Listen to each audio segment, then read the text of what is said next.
Na minha versão, eu leio João capítulo 16, verso 2 e verso 4. Vocês serão expulsos das sinagogas. De fato, virá o tempo quando quem os matar pensará que está prestando culto a Deus. Estou dizendo isto para que quando chegar a hora, lembrem-se de que eu os avisei. Não disse isso a vocês no princípio, porque no princípio eu estava com vocês. Estas palavras são palavras de alerta que foram pronunciadas alguns instantes antes de Judas conduzir a polícia do templo para prender Jesus naquela quinta noite, véspera da Páscoa. Quando Jesus as diz, ele não tem a intenção apenas de anunciar um futuro próximo aos seus discípulos, mas ele também abre as cortinas do futuro, antecipando à igreja que dias terríveis cairiam sobre ela. Pessoas que um dia fariam coisas terríveis, matando e perseguindo, achando que neste ato estariam prestando um culto a Deus. Este é um alerta tremendo que a revelação bíblica nos traz sobre algumas das dificuldades que a igreja teria que enfrentar em sua trajetória. Pois bem, eu vou pedir para você ir até Apocalipse capítulo 13. Vai ser objeto do nosso estudo hoje. Este é um capítulo importante dentro da escatologia bíblica. E nós vamos nos concentrar especialmente numa parte deste capítulo. Os teólogos chamam Apocalipse 13 como o capítulo do anticristo. Você vê nos 10 primeiros versos a descrição de um animal. Ele é chamado de besta, e essa besta, ela surge, ela se levanta do mar. Este é um símbolo para identificar uma entidade político-eclesiástica que dominou a história e a consciência dos homens na Idade Média e que vai ter novamente um protagonismo nos últimos dias da história terrestre.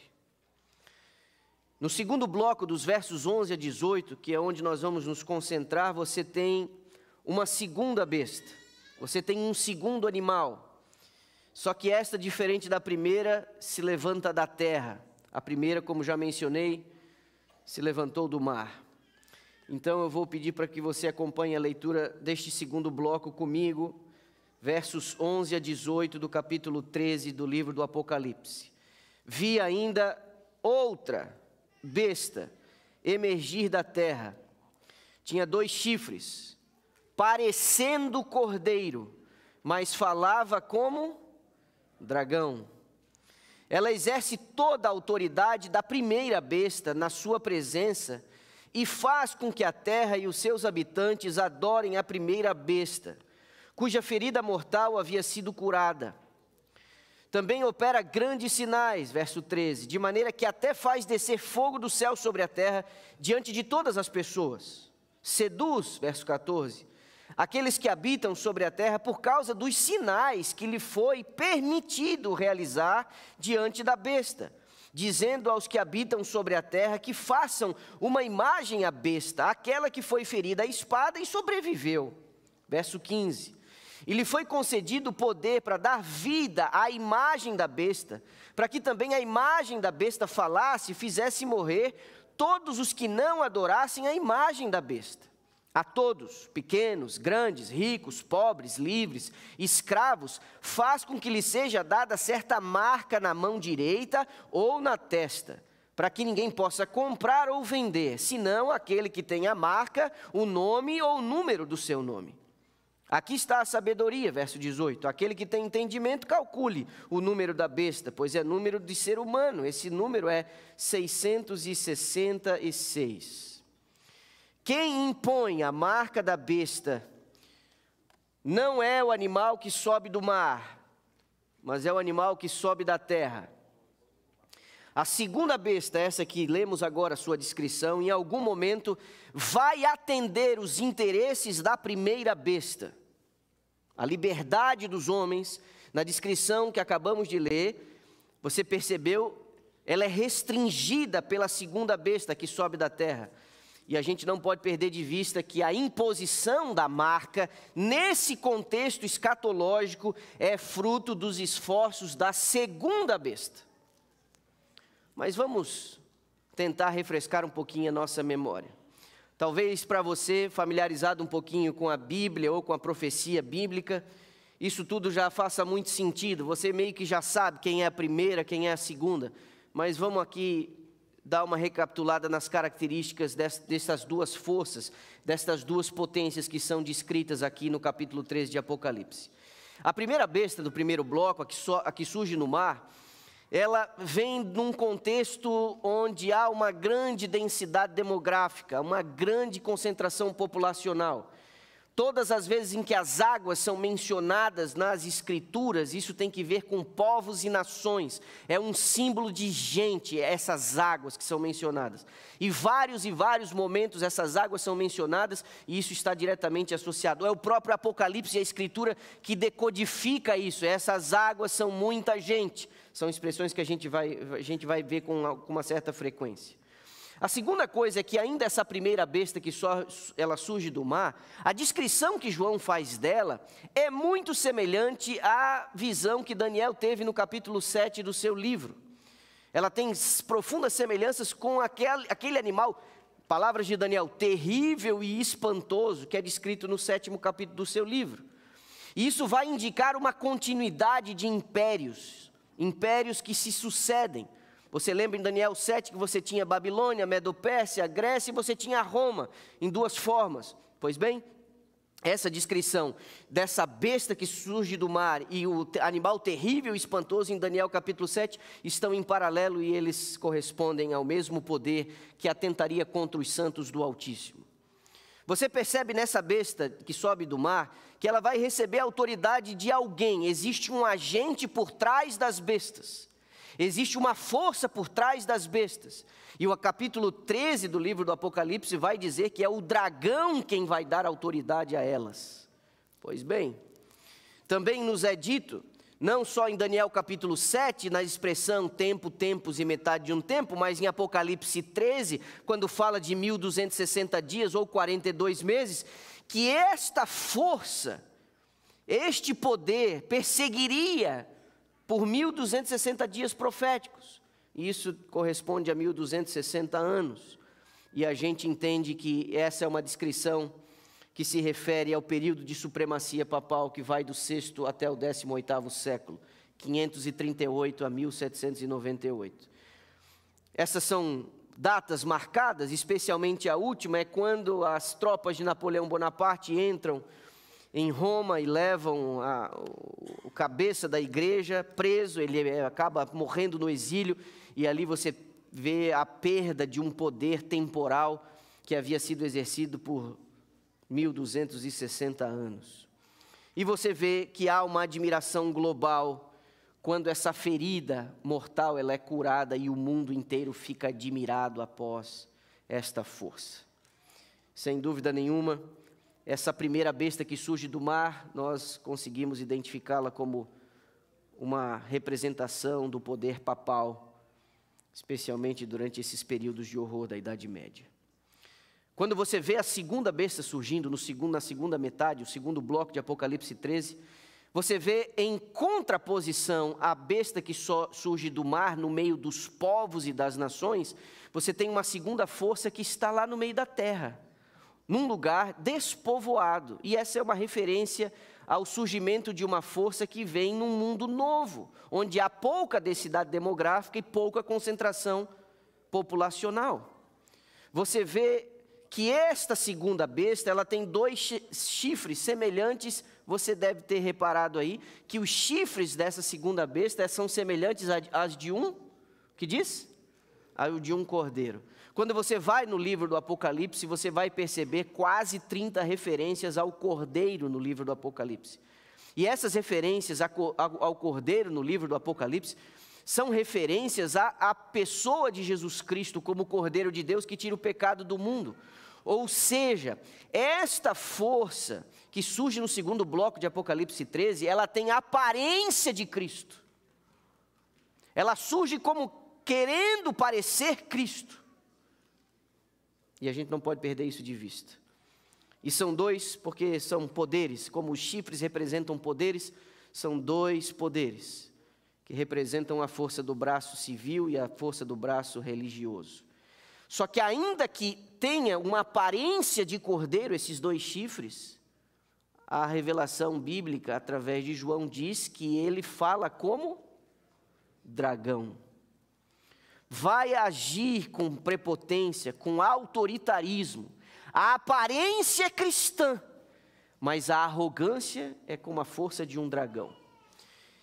É-nos dito que essa segunda força de Apocalipse 13, ela vai exercitar a autoridade da primeira força, da primeira besta, indicando que haverá uma aliança entre as duas forças, entre as duas bestas. Diz também que será permitido à segunda besta realizar sinais e prodígios, que vai impressionar as pessoas e vai induzi-las ao engano, ao erro.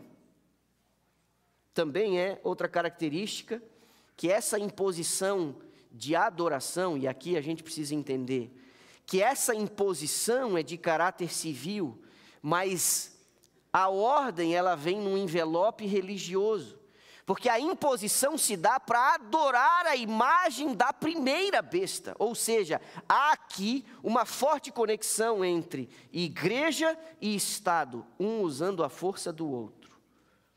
Pois bem, tradicionalmente nós temos interpretado que essa segunda besta se refere a uma potência global que surge no mundo novo, desabitado, que tem como característica o cristianismo, mas que fala com grande autoridade, e nós identificamos a besta que surge da terra como sendo os Estados Unidos da América. O capítulo 13 de Apocalipse descreve a ascensão e a cooperação entre a primeira besta e a segunda besta, numa imposição de falsa adoração nos últimos dias da história da terra. A profecia indica que a segunda besta se tornará um poder opressor, forçando a adoração da primeira e instituindo medidas coercitivas contra os fiéis de Deus. Essa aliança vai levar a um decreto da marca que se contrapõe ao selo de Deus. O capítulo 14, que vem na sequência, vai apresentar uma resposta divina a esse cenário, a proclamação da mensagem do terceiro anjo, chamando os habitantes da terra para adorar o único Deus verdadeiro. Pois bem, não é o sistema papal, e aqui é uma coisa que choca a gente, não é o sistema papal que no final dos tempos vai impor o decreto. Alguém vai fazer isso para ele. Conscientes ou não, uma força vai atender os interesses da primeira besta. A besta que sobe da terra é a nação americana, é ela quem vai impor o decreto para o mundo inteiro, através de sua autoridade. E todos nós aqui sabemos que os Estados Unidos são uma potência bélica, não há exército, não há força militar maior do que a dos Estados Unidos. É uma potência econômica. Se você pegar dois estados americanos aí, por exemplo, como o Texas e a Califórnia, se você pegar o PIB da Califórnia, ele se tornaria o terceiro país do planeta em força econômica. O Texas ficaria aí, quem sabe com a quinta ou sexta posição. O PIB do Texas é maior do que o PIB brasileiro. 28 trilhões o PIB americano, a China vem em segundo com 22, aí você tem em terceiro e quarto lugar como Alemanha e Japão, aí já caem ali no início da primeira dezena, 12, 9 trilhões. É uma força militar, uma força econômica, mas também é uma força cultural. O mundo inteiro imita os Estados Unidos, em várias frentes, seja ela na cultura, seja ela no comportamento, seja ela no vestuário, nas tendências. E para aqueles que andaram aí vendo o declínio americano nos últimos anos, a perda da força, do prestígio, essa coisa toda, você deve ter percebido há algumas semanas como a política e a economia mundiais foram abaladas por decisões que foram tomadas aqui dentro do nosso quintal. Alguns mais apressados, quem sabe costumam flertar com a ideia de que o declínio norte-americano vai abrir espaço para outros protagonistas. Só lembrando que nas últimas décadas, quando uma ou outra força surgiu achando que os Estados Unidos ficariam para trás, o mundo inteiro viu a União Soviética ensaiar a força e cair. O mundo inteiro tem visto a União Europeia tão promissora, quando eles ali fizeram aquele ajuntamento, está toda esfacelada, cada um puxando para um canto. A China, com seu fetiche de ser maior que os Estados Unidos, ela não se encaixa de maneira nenhuma no cenário escatológico de forma relevante. Meus irmãos, os Estados Unidos, além da sua força bélica, da sua força econômica, da sua força cultural, também é a maior nação protestante do planeta. Segundo a profecia, uma imposição de caráter religioso será exercida por esta nação. É a besta que sobe da terra que vai exercer sua autoridade, levando o mundo inteiro numa mesma direção. E nós estamos falando de cristianismo, porque os chifres são como os de um cordeiro, e é uma referência ao próprio Jesus. Nós não estamos falando apenas da religião como algo místico, mas nós estamos falando da religião cristã. E nenhuma força, nenhuma potência mundial se enquadra na descrição que nos é oferecida em Apocalipse 13, na sua segunda metade. Mas eu queria dar uma olhadinha com você em algumas coisas. E chamo a sua atenção para alguns textos que nós vamos trabalhar aqui hoje pela manhã. O primeiro deles, está aí a referência no quadro. A imagem da besta será formada antes que termine o tempo da graça. Isso será a grande prova para o povo de Deus, pela qual será decidido o seu destino eterno. A pergunta é: que imagem é essa? Que uma vez constituída vai influenciar o nosso destino. Que imagem é essa? Isso tem que ver com um sistema político-religioso tão intolerante, tão perseguidor como foi na Idade Média. A besta que sobe da terra vai agir conforme a imagem e semelhança da primeira besta. Repare nesse próximo texto. A imagem é feita pela besta de 2 chifres. Quem constrói a imagem é a besta de 2 chifres. E é uma imagem da primeira besta. A segunda besta cria uma imagem da primeira besta. É também chamada imagem da besta. Portanto, para sabermos o que é a imagem e como será formada, nós, o conselho que nos é dado, devemos estudar as características da própria besta do mar, o papado. Quando se corrompeu a primitiva igreja, afastando-se da simplicidade do evangelho, aceitando ritos e costumes pagãos, perdeu o espírito e o poder de Deus, e para que pudesse governar a consciência do povo, procurou o apoio do poder secular. Disso resultou o papado, uma igreja que dependia do poder do Estado e o empregava para favorecer os seus próprios fins, especialmente na punição da heresia. A fim de formarem os Estados Unidos, o poder religioso deve a tal ponto dirigir o governo civil que a autoridade do Estado também seja empregada pela igreja para realizar os seus próprios fins. A imagem representa a forma de protestantismo apostatado que se desenvolverá quando as igrejas protestantes buscarem o auxílio do poder civil para a imposição dos seus dogmas.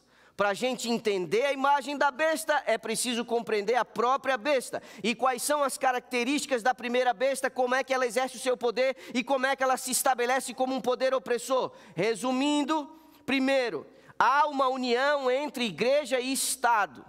A igreja usa a força do poder civil para impor as suas leis, para controlar a consciência dos homens. O papado não apenas atuava como um poder essencialmente religioso, mas também civil. Eles davam as cartas. Um rei nem tomava posse do seu trono sem que o papa colocasse na sua cabeça a coroa. E quem discordava eram considerados hereges, julgados e condenados pelo Estado. A igreja usava a força do braço civil. A pergunta: como que essa segunda besta vai formar a imagem da primeira besta? Teria que haver nos Estados Unidos um sistema que impusesse através do Estado americano a imposição dos seus dogmas, desrespeitando as liberdades individuais das pessoas, a consciência das pessoas. E a pergunta é: como é que isso é possível? Como é que alguém aqui pode imaginar uma coisa como essa? A revelação nos diz que isso ocorrerá quando a igreja protestante apostatada buscar o apoio do poder civil para impor os seus dogmas, as suas doutrinas às pessoas, e ao desrespeitarem a consciência dos indivíduos, vão estar agindo da mesma forma intolerante como o papado agiu na Idade Média. E aqui, é exatamente aqui que se forma a imagem da besta. A imagem se forma na criação de um sistema que imite as características essenciais da primeira besta. As igrejas protestantes, elas vão ter que se unir em pontos que lhes são comuns para pressionar o poder civil, tirando das pessoas a liberdade de consciência para impor os seus decretos. Elas vão recorrer ao Estado para colocar, para apoiar e para instituir os seus pontos religiosos. E quando agirem assim, eles vão estar imitando o próprio papado. Repare, outro texto. Quando as principais igrejas dos Estados Unidos, ligando-se em pontos de doutrinas que lhes são comuns, olhem aqui para mim antes de eu continuar, não há necessidade de concordarem com tudo, não há necessidade de um alinhamento total em termos de doutrina, eles vão apenas se unir em pontos que lhes são comuns, e quando as igrejas nos Estados Unidos fizerem isso, vão influenciar o Estado para que imponha seus decretos e lhe apoie as instituições. A América do Norte protestante terá então formado uma imagem da hierarquia romana, e a aplicação de penas civis aos dissidentes será o resultado inevitável. A iniciativa do decreto dominical, gente, é coisa de protestante. A imposição civil de natureza global é coisa de crente, e essa é a reviravolta na profecia. É isso que nos choca. Como que o protestantismo, que surge ali no final do século XVI, fundamentado na liberdade de consciência, de culto, vai se tornar tão semelhante ao papado que é inimigo da liberdade de consciência? Em 1993, um teólogo adventista chamado Clifford Goldstein, ele publicou um livro chamado O Dia do Dragão. Isso foi no início da minha adolescência, e eu ouvi um pouco sobre essa obra durante alguns anos, mas não foi senão o ano passado que eu ganhei esse livro e passei a lê-lo. E lemos eu e o Noah lá em casa, numa sentada. Como eu mencionei, esse livro foi publicado em 1993, faz aí 32 anos. Eu tomei a liberdade de escrever um e-mail para o autor. Ainda serve à igreja como editor, ele revisa a lição da escola sabatina e tudo mais. E sugeri um novo prefácio para esse livro. E ali ele faz uma descrição de como os Estados Unidos correspondem através de suas ações, de suas intenções, de como os Estados Unidos, especialmente a igreja protestante, a direita cristã, muito conservadora, nos Estados Unidos da América, ela busca influenciar o governo e o poder civil para tentar tornar os Estados Unidos um país cristão, dando, inclusive, elementos às leis que governam as pessoas, elementos do cristianismo. E essa é uma fissura que a direita cristã americana tem de subir ao poder para tornar os Estados Unidos um país essencialmente cristão, influenciando, inclusive, na prática de elementos religiosos. Você não pode perder o fio da meada. São as igrejas protestantes norte-americanas que vão se unir em pontos comuns de doutrina. E esse é um movimento ecumênico. Isso também vai ser compartilhado em outros lugares do mundo, como você sabe, é moda imitar os Estados Unidos. Só que para que uma coisa como essa ocorra, isso precisa ser aprovado no Congresso Nacional. E aqui a gente tem que desmistificar um conceito muito difundido, que a gente pode chamar no mínimo de ingenuidade. Como é que se formula uma lei? Uma lei se formula pela vontade do presidente, é o presidente quem escreve uma lei. Diz para mim, sim ou não? Não, você sabe que não. O presidente americano, por exemplo, ele consegue realizar uma série de coisas através de decretos presidenciais, de ordens executivas. Quando estas ordens não ferem a Constituição, e se uma corte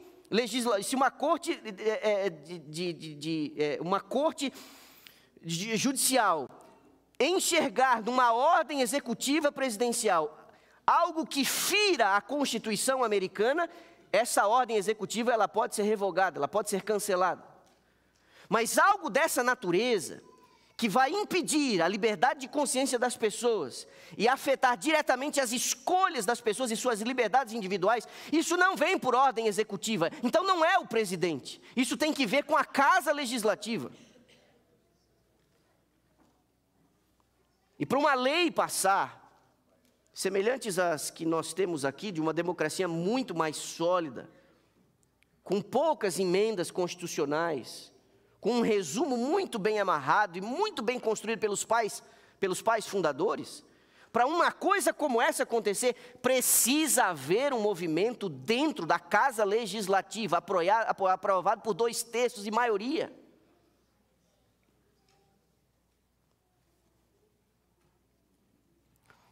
Vários estados americanos já possuem leis de natureza religiosa assustadoras. Só que o que nós estamos falando aqui não são de situações isoladas num estado aqui ou ali mais conservador. O que nós estamos lidando aqui é com a lei americana. Repare nesse outro texto. Quando nossa nação, ela está falando dos Estados Unidos, em suas assembleias legislativas, promulgar leis que restringam a consciência das pessoas quanto aos seus privilégios religiosos, impondo a observância do domingo e exercendo poder opressor contra os que guardam o sábado do 7º dia, a lei de Deus será para todos os efeitos invalidada em nosso país e a apostasia nacional será seguida de ruína nacional. Essa não é uma coisa apenas restrita ao futuro próximo. Isso é o tipo de movimento que nós já vimos acontecer aqui na história americana. Observe o próximo texto.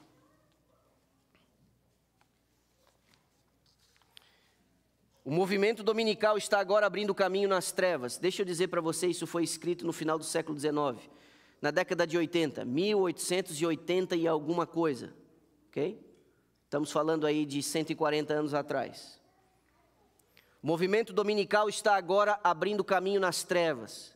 Os líderes encobrem a verdadeira questão e muitos que se unem ao movimento não percebem para onde propende a tendência oculta.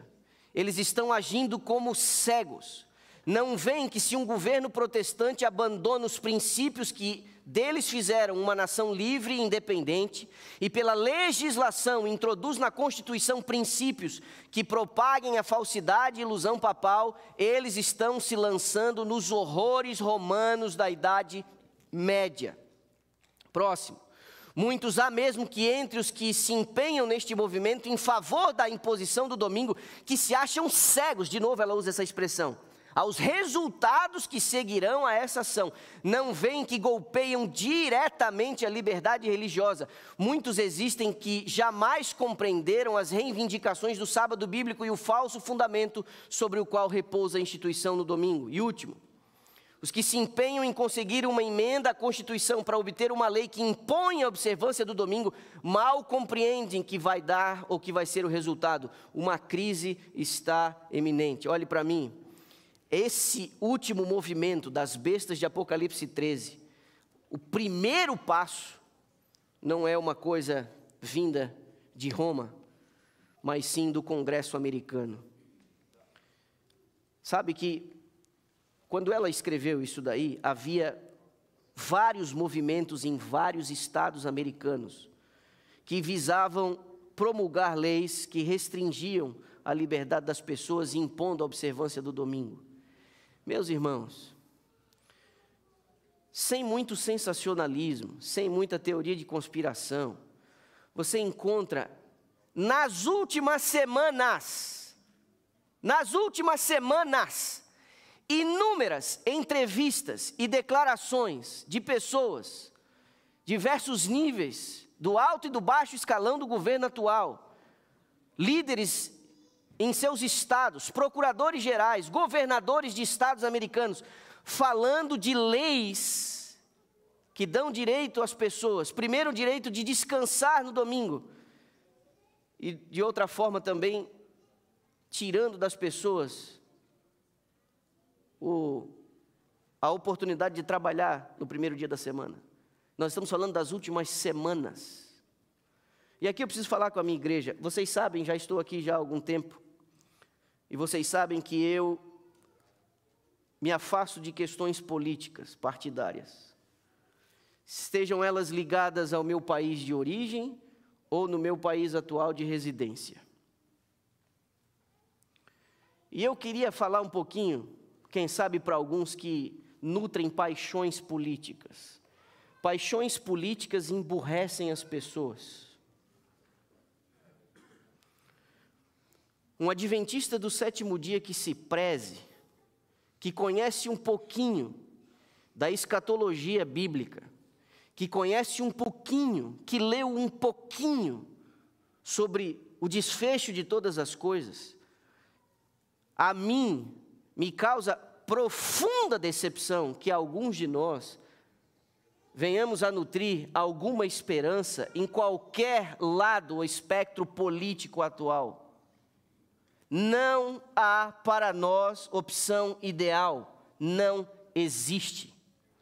Alguns de nós cansados por políticas liberais, alguns de nós cansados por uma série de horrores e de aborrecimentos causados por políticas liberais nos últimos anos, podemos achar que essa onda conservadora que agora vem com essa força toda, traz alguma esperança ou algum farol de esperança, seja para os Estados Unidos ou para o restante do planeta. E eu quero dizer a você, não se iluda.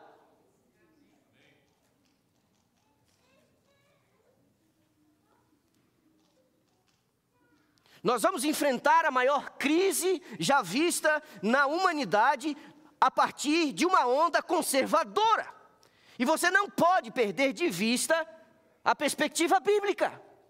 Porque se de um lado, políticas liberais, como as que progressistas, como as que nós, nos últimos anos, tivemos que ficar administrando, engolindo, políticas que tentavam se infiltrar na forma como educamos os nossos filhos, na forma como eles são influenciados na escola e tudo mais, se isso tudo nos causou muito transtorno, não acredite que agora nós podemos respirar aliviados, porque agora há uma força e uma onda conservadora, porque é através de uma onda conservadora que nós vamos experimentar a perda de liberdade e a nossa consciência e liberdades individuais serão ameaçadas.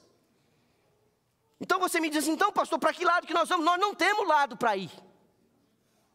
Mas pastor, para onde nós vamos? Nós não temos para onde ir. Não há opção ideal para nós. Não há. Você vai votar de acordo com sua consciência. Você vai votar a partir de valores que norteiam a sua vida, de pessoas que representam determinados valores na vida pessoal deles. Você vai votar para aquilo que de alguma forma ainda vai dar condições da igreja conseguir pregar o evangelho com liberdade, mas haverá um momento que não há lado para nós, não há lado para nós. Isso não deveria ser novidade para um adventista do sétimo dia, que se preze, que tenha a Bíblia e os testemunhos do Espírito de Profecia. Então cuidado aí com o teu engajamento, cuidado com o que você posta, cuidado com o que você apoia, cuidado com o que você fala. Isso pode ser uma cilada para você. É desanimador perceber o interesse, o envolvimento e a energia política que alguns de nós colocamos, seja de um lado ou seja de outro, seja azul, seja vermelho. É ridículo.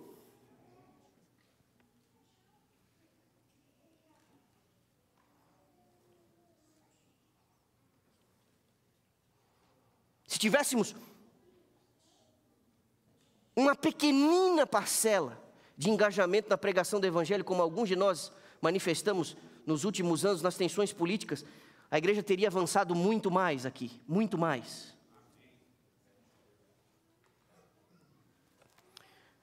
E não se engane, quando os pais pioneiros vieram da Europa para fundar os Estados Unidos, eles se estabeleceram ali numa colôniazinha, ali, na Nova Inglaterra. Alguns de vocês já foram lá. E aí, não demorou muito tempo, meses. Eles que fugiram da opressão religiosa, eles que vieram para o novo mundo para poder viver a fé e a religião de maneira livre, quando algumas pessoas dentro dessa pequena colônia ousaram discordar de algumas regras de natureza religiosa. Dentro do seu convívio, essas pessoas foram perseguidas. Nós temos um camarada que fundou o estado de Rhode Island, um camarada chamado Roger Williams, teve que sair fugido. Os índios ajudaram ele, porque caçaram ele para matar ele. Este camarada influenciou parte do pensamento que os pais fundadores utilizaram, alguns deles não cristãos, para estabelecer os Estados Unidos como uma nação livre em termos de religião. Mas a direita cristã conservadora, que muitas vezes nós aplaudimos aqui e ali, eles estão doidos para incorporar dentro das leis civis elementos religiosos, água e óleo. Nós não apoiamos isso de maneira nenhuma. Então cuidado para você não se engajar numa coisa que lá na garupa existem elementos que vão restringir a liberdade das pessoas e a sua consciência individual. Não se empolgue, leia a Bíblia, leia os testemunhos. É muita Fox na cabeça de muita gente, é muita CNN na cabeça de muita gente. E às vezes você quer pegar o noticiário e tentar encaixar o noticiário para você interpretar a Bíblia, quando é exatamente o contrário. Você usa a lente bíblica para poder interpretar o noticiário. E isso não deveria ser novidade para nós.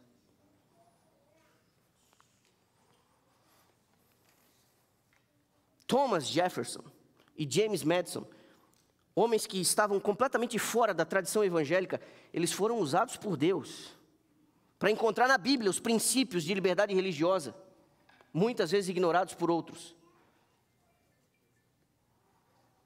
A mão de Deus tem impedido isso, mas não será assim para sempre.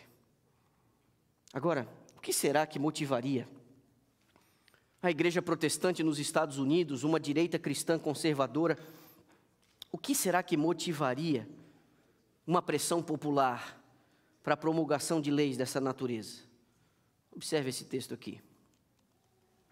A corrupção política está destruindo o amor à justiça e a consideração para com a verdade. E mesmo na livre América do Norte, governantes e legisladores, a fim de conseguir o favor do público, cederão ao pedido popular de uma lei que imponha a observância do domingo. Existem aqui algumas expressões chaves, tá? Pressão popular. O que você vê como base política das igrejas cristãs protestantes nos Estados Unidos, um clamor por uma reforma, um clamor para que se coloque as coisas no seu devido lugar. Olhe para mim aqui, meus irmãos. Sério, o que você tem visto nas últimas semanas? O que você tem visto nas últimas semanas? O que você tem visto como um porta-voz de governo dizendo: estamos apenas cumprindo as promessas de... Esse é o anseio popular. Nós temos que devolver o senso comum. Há uma pressão popular devido aos horrores que o próprio mundo político cria. Você tem um movimento de pêndulo que vai para cá e vai para lá. Só que agora responde para mim, que força está por trás das duas bestas de Apocalipse 13? Quem é o arquiteto por trás de tudo isso? Responde para mim. É o dragão. Não acredite, e vou dizer mais, e aí você não pode perder o sermão do sábado que vem. Não perca o sermão do sábado que vem, nós vamos continuar a conversa. Existe uma força por trás. A nossa luta, ela se fundamenta ali. Essa pressão popular, por mudanças, por reforma, por colocar a casa em ordem, por valores familiares, por valores conservadores, por valores religiosos, por sermos uma nação cristã de novo. O apelo ao senso comum. Repito, cuide com as paixões políticas. Essa aparência do cordeiro, mas fala como um dragão. É isso que a gente está vendo. Agora, por que será que a segunda besta faria uma imagem à primeira? Por que ela não faria uma imagem para ela mesma? A questão é que ela não precisa estar consciente do que ela está fazendo, porque existe um arquiteto por trás. Repare esse texto. quando nossa nação abjurar os princípios do seu governo de tal forma que vote uma lei dominical, nesse próprio ato o protestantismo dará a mão ao papado. Isso não será outra coisa senão dar vida à tirania que há muito aguarda ansiosa sua oportunidade de saltar de novo para o despotismo ativo. É quando o espírito que governou Roma é ativado aqui, conscientes ou não do que eles estão fazendo, é isso que vai configurar a cura daquela ferida mortal. Ao atentar contra as liberdades individuais e de consciência, usando uma doutrina espúria, contrária ao mandamento e à autoridade divinos, nesse ato você honra a autoridade romana. Essa iniciativa, repito, não é papal, ainda que o sistema romano acabe sendo o grande beneficiado. O apelo popular vai levar governantes a promulgarem leis. Isso vai ser discutido abertamente, chamando a atenção para o assunto do sábado e para o assunto do domingo. A causa ficará agitada, são expressões que a senhora White utiliza no mundo inteiro. E aí, essa pregação que nós, com muito custo, vamos levando adiante, nesse momento de crise, de agitação, ela vai ser conversa em todos os lados. 5 anos atrás, semana passada fez 5 anos que nós fechamos o planeta. Semana passada fez 5 anos em que a gente teve que dizer para você que a igreja estaria fechada, você não pôde sair para trabalhar, você ficou naquela loucura indo lá buscar alguma coisa no supermercado. 5 anos a pandemia fez semana passada. E você viu o que aconteceu em poucos dias, com a capacidade que o ser humano hoje tem de se comunicar. Em poucos dias, o planeta inteiro ficou no mesmo pace, falando da mesma coisa, ameaçado pela mesma situação e atendendo leis e regimentos de um comando para o bem comum, para o bem de todos. Repare nesse outro texto. Leis impondo a observância do domingo como o sábado ocasionarão uma apostasia nacional dos princípios do republicanismo em que se baseia o governo. A religião do papado será aceita pelos governantes e será invalidada a lei de Deus. Como que a gente pode imaginar que uma coisa dessa aconteceria? Os protestantes lançarão toda a sua influência e poder ao lado do papado. Por um ato nacional impondo o falso sábado, eles darão vida e vigor à corrompida fé de Roma, avivando sua tirania e opressão de consciência. Repare o próximo. A profecia do capítulo 13 do Apocalipse declara que o poder representado pela besta de cornos semelhantes aos de cordeiro fará com que a terra e os que nela habitem adorem o papado, ali simbolizado pela besta semelhante ao leopardo. Esta profecia se cumprirá quando aquela nação impuser a observância do domingo, que Roma alega ser um reconhecimento especial de sua supremacia.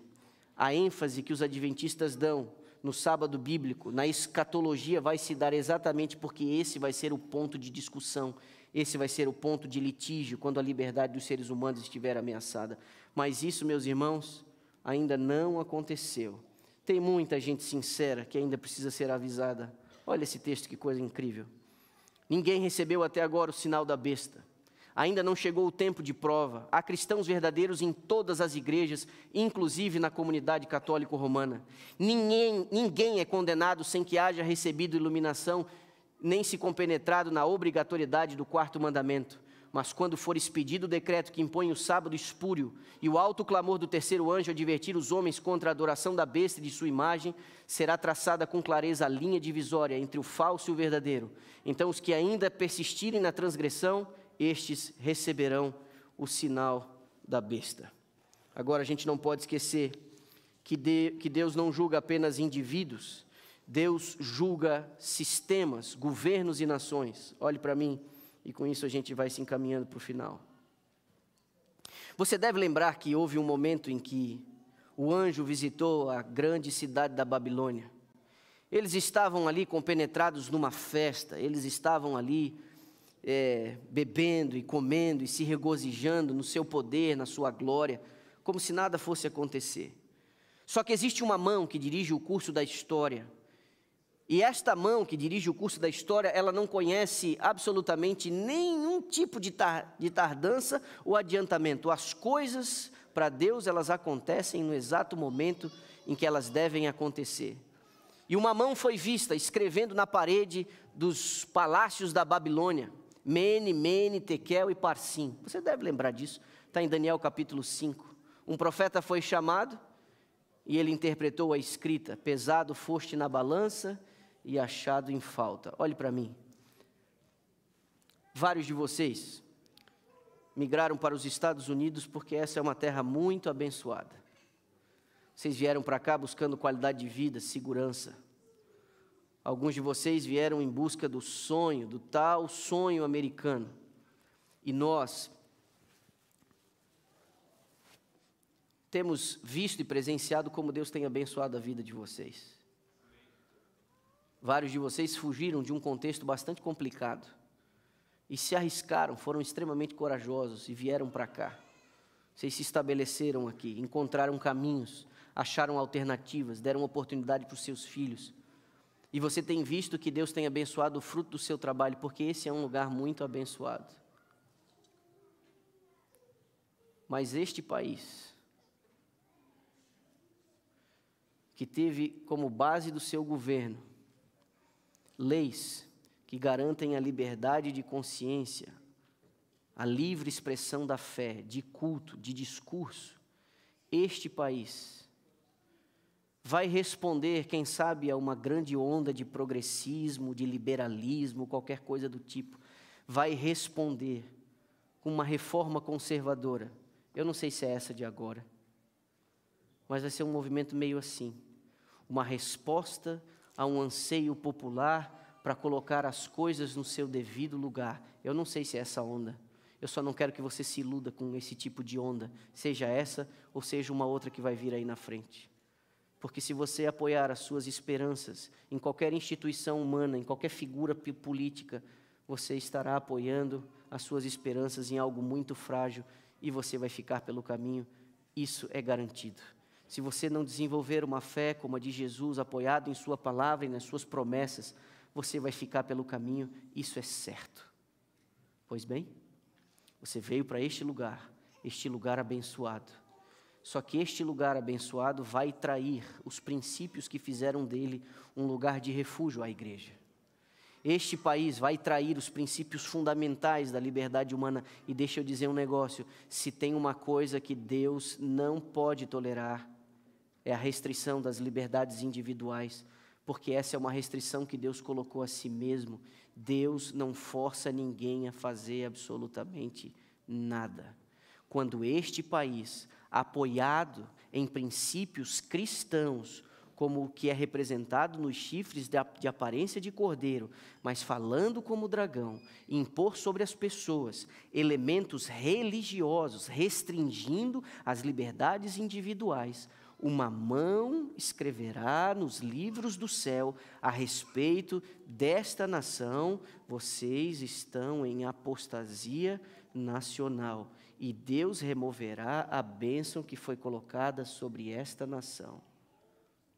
Nós estamos muito distantes do que Deus gostaria que nós fôssemos, como nação, como cristianismo e também como igreja remanescente, a igreja adventista do sétimo dia.